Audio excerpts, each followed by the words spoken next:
नमस्कार, हमारे साथ हैं मोहम्मद सैफ खान, जो यूक्रेन से अभी कल सुबह वापस आए हैं। तो आइए हम उनसे जानते हैं कि वहाँ के क्या हालात हैं और किन परिस्थितियाँ हैं, मतलब क्या परिस्थितियाँ हैं वहाँ पे। और एमबीबीएस की पढ़ाई करने वहाँ पे गए हुए थे, छात्र हैं वहाँ पे। तो बताइए सर, क्या हाल है वहाँ पे इस समय, क्या सिचुएशन है? सर वहाँ के हाल बहुत ख़राब है। जी अभी मैंने सुना है कि कीव के एयरपोर्ट पे तो हमला किया ही गया था, कीव के रेलवे स्टेशन को भी उन्होंने ख़त्म कर दिया है। जी और हमारे यहाँ के जो एयरपोर्ट थे वो तो ख़त्म किए थे उन्होंने, परसों हमारे यहाँ के रेलवे स्टेशन भी ख़त्म कर दिए हैं। जी बच्चे बहुत पैनिक हैं।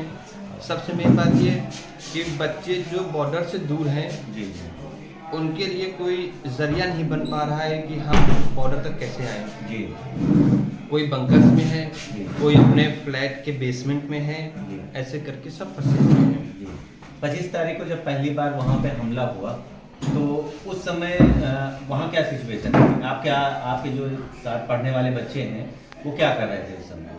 सर उस समय बस हम लोग सो के उठे थे क्योंकि 5 बजे हमला हुआ था और हम लोगों की आंख लगभग 7-8 बजे तक खुली थी। जी जी और जब आंख खुली तो हम लोगों के हॉस्टल से, मतलब इवन मैंने अपने हॉस्टल से देखा कि पीछे से धुआं उठ रहा है। जी जी पूरे हॉस्टल में भगदड़ मच गई जी कि वो क्या, कुछ लोग कह रहे थे गैस सिलेंडर फट गया, कुछ लोग कह रहे थे हो सकता है कि कोई कार जल गई, वैसा करके। जी। लेकिन बस 20 मिनट में ही पता चल गया कि वो एयरपोर्ट पे हमला हुआ है। अच्छा, पहले से ये जानकारी नहीं थी क्या, मतलब पूरे देश को कि हम पे हमला होने वाला है? ऐसा हाँ, कोई advisory नहीं जारी? सबसे मेन बात यही है जी कि हम लोग अपने प्लेस को बहुत सेफ जोन मानते थे। जी जी जी मतलब कि बॉर्डर रशिया और यूक्रेन के बॉर्डर के पास जितनी सिटीज थी जी, जी। हम लोग उसको रिस्क जोन में मानते थे कि वो रिस्क जोन में है। आप किस शहर में पढ़ाई कर रहे हैं? हम इवानो फ्रैंकिस में पढ़ाई करते थे। जी। वो बॉर्डर से अप्रॉक्स 1000 किलोमीटर दूर है। जी। हम लोग अपने को बहुत सेफ मानते थे कि हम यहाँ सेफ जी। हैं, उधर के जो बच्चे आएंगे वो इधर ही आएंगे, इवानो में या लवीव साइड ही।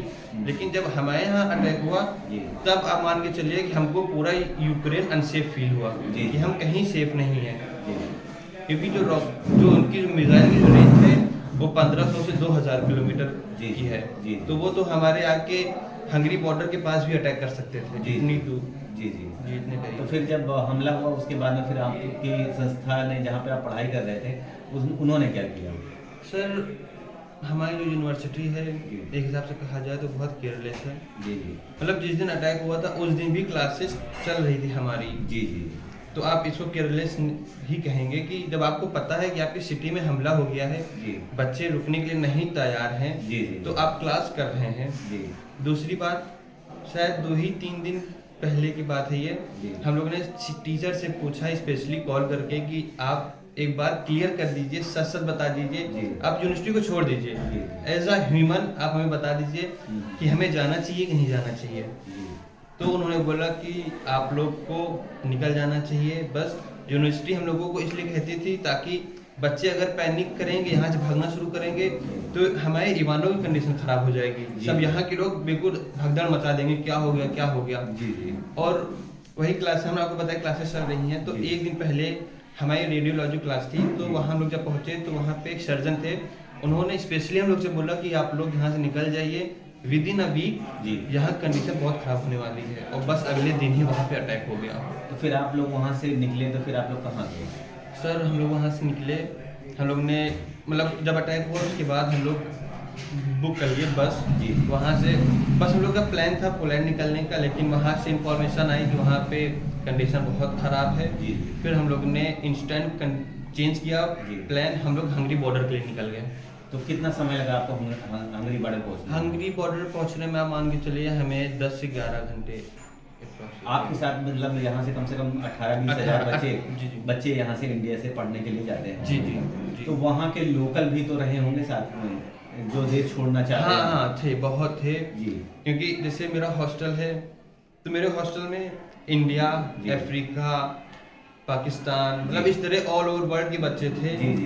तो सारे कंट्री के बच्चे निकलना स्टार्ट कर दिए। जी। और जो हमारे इवानो फ्रैंकिस के जो लोकल मेंबर थे, जी, जी। उनके जो रिश्तेदार आसपास से कंट्रीज में थे, जी, जी। वो भी इवानो छोड़ के जाना शुरू कर दिए।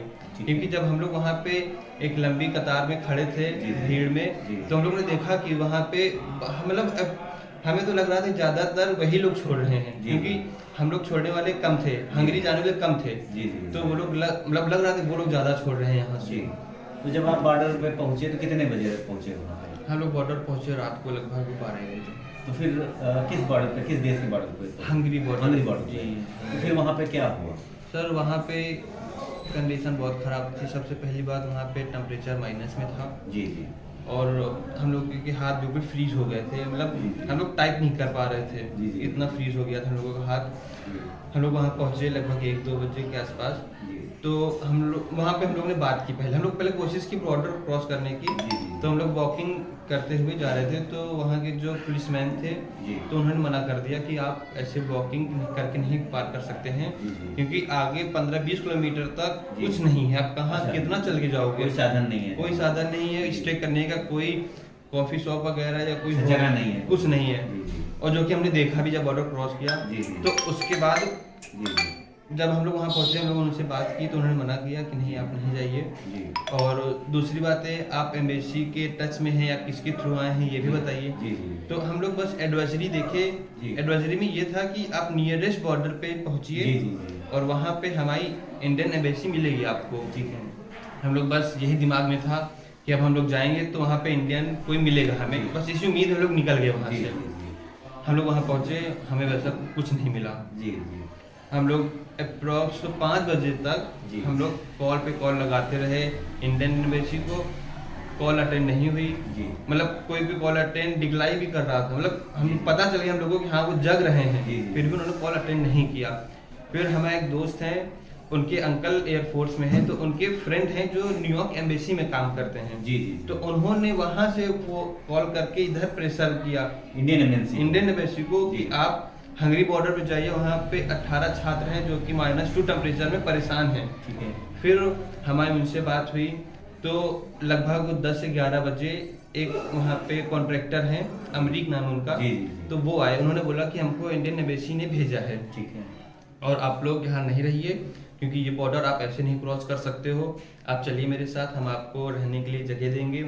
क्योंकि वो कॉन्ट्रैक्टर हैं तो जी, उनका जी। खुद का पूरा सिस्टम बैठा हुआ है। ठीक है। हम लोगों को उन्होंने जगह दी, खाने के लिए खाना दिया। जी। हम लोग वही मतलब जब मॉर्निंग में आए, जी। हम लोग लेके गए 12 बजे। जी। उस दिन पूरा थे वहाँ पे, जी। एक रात गुजारी। फिर जी। उसके बाद दोपहर में खाना खा के जी। फिर उन्होंने हम लोगों से बोला कि आप पर हेड जी। $50 दे दीजिए, हम आपको यहाँ से क्रॉस करा ये देंगे। 27 तारीख की बात है। जी।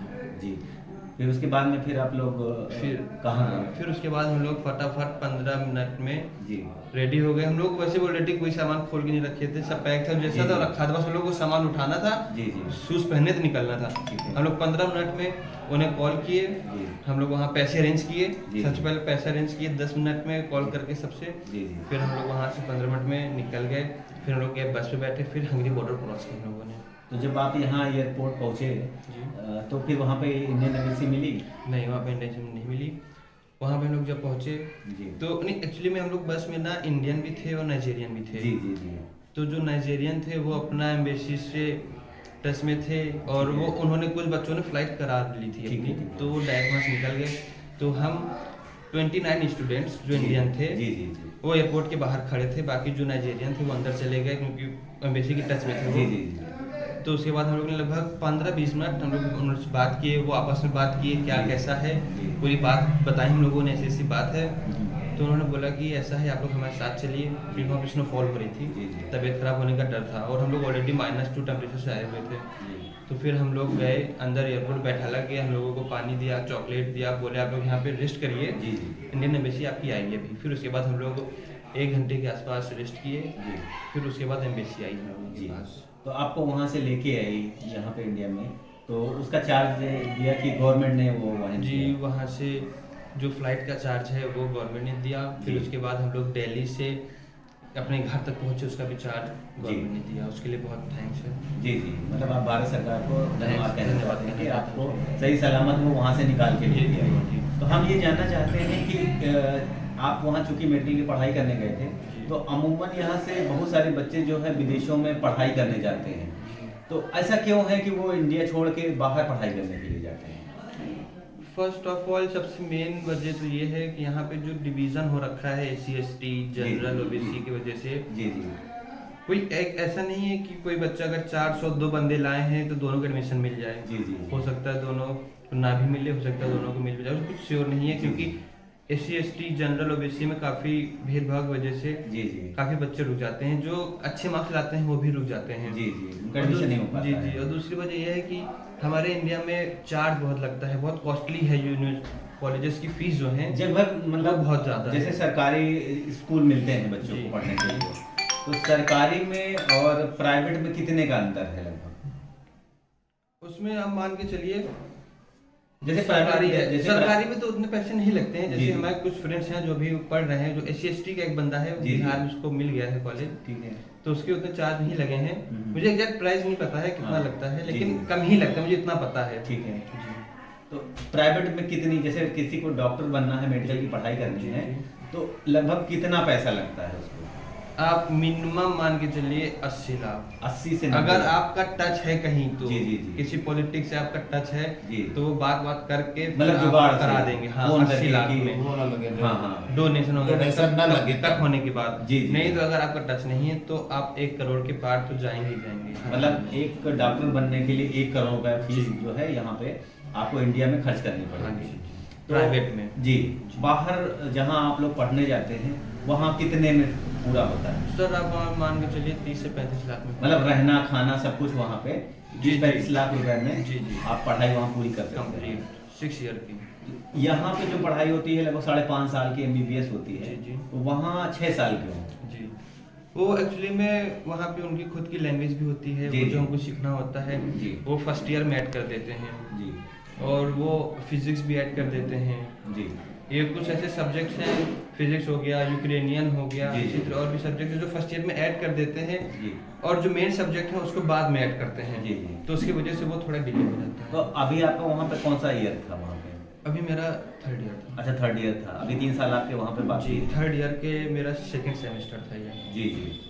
तो अभी वहाँ पे अभी और हालात वहाँ पे बिगड़ रहे हैं, तो यहाँ के जैसे जो शिक्षा व्यवस्था है उसके बारे में अगर मान लें यहाँ पे एडमिशन हो जाता, क्योंकि सीटें नीट क्वालिफाई करने के बाद बहुत कम सीटें मिलती हैं, तो यहाँ की जो सरकार है उसके बारे में आपका क्या कहना है कि मतलब अमूमन ये जो बच्चे पढ़ने जाते हैं खुशी में तो जाते नहीं हैं, क्योंकि जी, समझ रहे हैं। हाँ मतलब खुशी में तो नहीं जाते हैं, क्योंकि उनको यहाँ पे सीट नहीं मिलती है, यहाँ एजुकेशन बहुत महंगी है, और भारत जैसे देश में जो है जहाँ पे मिडिल क्लास फैमिली के लिए ये 1 करोड़ रुपए अफोर्ड कर पाना बड़ा मुश्किल सा काम है, बड़ा मुश्किल सा काम है। तो हमारे साथ आपके पिताजी हैं, मैं आपसे सवाल करता हूँ सर, आप एक गार्जियन हैं, तो गार्जियन के लिए अपने बच्चों को पढ़ा पाना कितना मुश्किल काम है? इंडिया में पढ़ाना तो नामुमकिन है, जी जी जी हम लोग तो नहीं अफोर्ड कर सकते हैं। जी। फिर यही होगा कि भाई अब नहीं पढ़ेगा, जी इतना पैसा तो हम लोग नहीं कर पाएंगे। जी बाकी इन जो बाहर के देश हैं, जी। इनकी वजह से हम लोगों को के बच्चे को पढ़ना मिल रहा है कि चलो भाई वहाँ भेज के जो है जी वही डिग्री वहाँ से, वही डिग्री यहाँ, जो बुक यहाँ है वही बुक वहाँ है। हाँ हाँ मगर इसका मेन रीज़न यही कि जो यहाँ पे प्राइवेट कॉलेज हैं, जी जी ये जो है 10 गुना रेट, जी जी। बाहर से विदेशों से 10 गुना महंगा यहाँ है। मतलब भारत में जो शिक्षा व्यवस्था है बहुत वो महंगी है। इतनी महंगी कर दी गई हाँ, है। इस पे सरकार को हमारा यही कहना है जी। कि इस पे लगाम कसे, जी। और हाँ, और अगर वही फीस हमें यहाँ देना पड़े तो हम अपने बच्चे को क्यों रिस्क में जी वहाँ जी भेजें? बाहर क्यों भेजी? तो अभी आपका बच्चा वापस आया, आप भारत सरकार से क्या कहना हम चाहेंगे? यही चाहेंगे कि उतने ही पैसे में अगर इसको यहाँ एडमिशन मिल जाए तो हम यहीं पढ़ाना पसंद करेंगे, जी। बाहर नहीं भेजेंगे। जी, तो ये थे हमारे साथ मोहम्मद सैफ जो यूक्रेन से वापस आए हैं, और इनको घर पहुँचे हैं, तो इसलिए हम भी भारत सरकार को कहते हैं कि धन्यवाद कहते हैं कि वो इतने सारे बच्चों को 18,000 बच्चों को यहाँ लेके आए हैं, और आप हमारे साथ देख रहे थे रावी जी, धन्यवाद आपका। भारत सरकार से आप यूक्रेन से वापस आए, तो आप भारत सरकार से कुछ कहना चाहेंगे या क्या कुछ अपील करना चाहेंगे? जी ज़रूर अपील करना चाहेंगे। जी हम ये कहना चाहते हैं कि जैसे आप एक कंट्री में 2 प्लेन भेज रहे हैं, जी तो जितनी ज़्यादा से ज़्यादा हो सके वहाँ पे प्लेन भेजिए जी और बच्चों को वहाँ से निकालिए, क्योंकि मैंने ऐसा सुना था कि प्लेन वहाँ कम जा रही हैं। जी। मतलब जा तो सकती हैं वैसे, लेकिन कम भेजी जा रही हैं, जिसकी वजह से हमारे बॉर्डर्स पे इतने रश हो रहे हैं, बच्चे जो निकल नहीं पा रहे हैं, क्योंकि जो बॉर्डर देखिए, जैसे 2 बॉर्डर है, एक यूक्रेन का और एक पोलैंड का जी।